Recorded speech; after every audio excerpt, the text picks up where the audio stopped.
E não é que um jornalista famoso, ex-Band e Record, simplesmente xingou o técnico Abel Ferreira do Palmeiras ao vivo.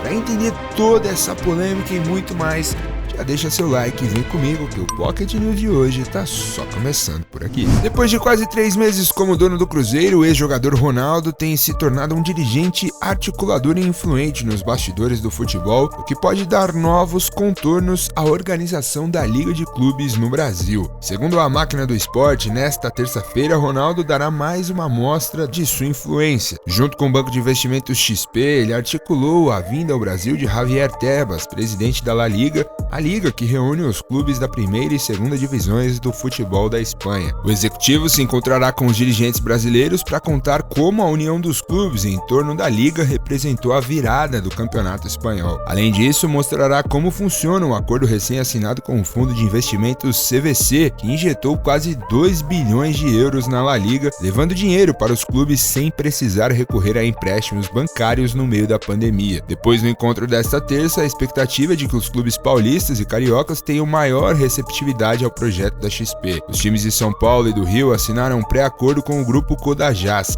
liderado por Luiz Sveiter, que tem a consultoria de Ricardo Forte para fechar com eles o projeto da Liga. Bom, sobre essa história de Liga a gente já falou bastante nas últimas semanas. Eu já disse que vejo com maus olhos a La Liga aparecendo aí na Liga de Clubes do Brasil, né? A Liga Brasileira, sei lá como que vai se chamar. Mas a boa notícia dentro disso tudo não é nem tanto o Ronaldo, porque eu tenho algumas ressalvas quanto ao trabalho do Ronaldo no Cruzeiro. Acho que é importante, acho que ele chegou para fazer uma faxina, mas tinha que ter um tato melhor, principalmente no caso do Fábio, por exemplo. Mas enfim, isso são águas passadas. O Ronaldo é um ávido empresário, ele quer ganhar dinheiro e tá no direito dele, e agora tá se envolvendo com a liga, tudo bem. O grande ponto, a boa notícia nessa história é que a gente vê realmente uma movimentação dos clubes nesse sentido. Já conseguiram o apoio da CBF nesse cenário de ter uma liga independente, apesar de terem deixado o controle do calendário com a CBF, o que é algo terrível, né? A CBF não tá nem aí pro calendário do futebol brasileiro. Tem clubes aí que fazem 3 meses de jogos, tem clubes que jogam 90 partidas no ano, e a CBF responde quem mandou ganhou tudo, né?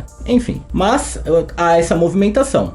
O que eu acho que os clubes precisam agora fazer é tomar um cuidado, tem tempo para formatar essa liga, para pensar direitinho, para negociar contratos, porque a Globo ainda tem os direitos de transmissão, então é mais difícil você movimentar dentro de um contrato assinado, é mais fácil você licenciar já o próximo contrato dessa forma, pelo menos eu penso assim. E aí você tem esse tempo para formatar direitinho, porque eu não acho que adianta só copiar um modelo estrangeiro e achar que vai servir no Brasil. A gente tem muitas peculiaridades aqui, muitos diferenciais. O tempo de viagem, por exemplo, as distâncias percorridas são muito maiores do que na Europa. Não adianta só copiar o de lá e falar que vai ser assim aqui e beleza.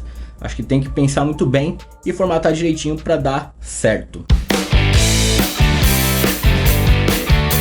Segundo o jornalista Ben Jacobs da CBC Sports, a Saudi Media Group fez uma oferta no valor de 2,7 bilhões de libras, cerca de 18 bilhões de reais, para se tornar a proprietária do Chelsea. Caso o acordo seja finalizado, o bilionário Mohamed Al-Kherji, que é torcedor fanático dos Blues, será o novo dono do time londrino. Jacobs disse ainda que o grupo de Mohamed não tem ligações com o governo da Arábia Saudita, diferente do Newcastle, por exemplo, que é liderado por Mohamed bin Salman. O Bayern de Munique anunciou na última segunda a volta de Afonso Davies aos treinamentos. O lateral esquerdo canadense estava afastado dos gramados há quase 2 meses por conta de uma miocardite, uma inflamação no coração causada pela Covid-19. No início de janeiro, o atleta de 21 anos e outros jogadores do time testaram positivo para o vírus. Ao retornar do período de isolamento, porém, exames indicaram a inflamação. Os estaduais de São Paulo e do Rio de Janeiro estão chegando na reta final e o saldo até o momento é positivo para a Record. No último domingo, a emissora ficou na segunda posição geral com jogos de São Paulo e Vasco. Na capital paulista, a vitória do tricolor sobre o Mirassol marcou 9 pontos de média com 17% de participação, superando com facilidade o SBT. Já no Rio de Janeiro, o triunfo do Vasco sobre o Resende garantiu 8 pontos de média com 17% de participação, 2 pontos pontos e meio acima do SBT, que registrou 5,5 pontos no horário da partida. Com uma história de sucesso com Andriy Shevchenko, o Milan decidiu apoiar a Ucrânia na guerra contra a Rússia. Para isso, o clube rossoneiro lançou uma réplica do uniforme usado pelo atacante ucraniano na final da Champions de 2003 para arrecadar dinheiro para as vítimas. A peça possui estampa com as cores da bandeira ucraniana nos ombros e no peito, e no espaço do patrocínio master a mensagem "Milan pede paz". O produto está em pré-venda na loja oficial do clube por €50